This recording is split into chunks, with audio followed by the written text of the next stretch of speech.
What's up, loyal followers? This is Jay Hans, and you already know what it is. Tools Part 2. Here we go.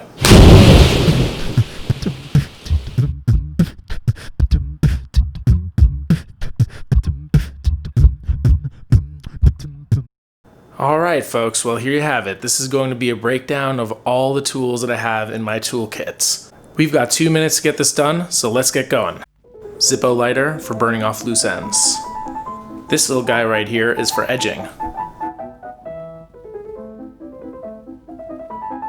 Here we have an assortment of hand stitching needles from 517000, that's the size, to 517-2. You'll notice the -2 is a much thinner needle, and you'll also see that the 000 size is a much thicker needle.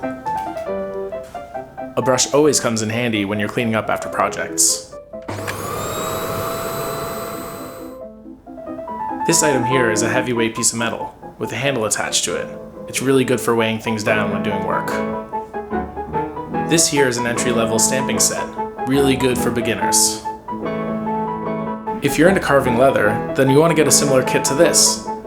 Though this one's for carving wood, but I found that it works just the same. These two awls are slightly different. One has a longer punch and one has a shorter punch for saddle stitching.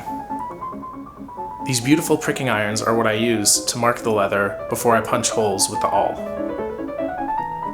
Having a couple of good pairs of heavy-duty scissors is essential to any leather kit. And finally, for the next episode of Art120, we'll be covering how to make an object of desire out of a desired object.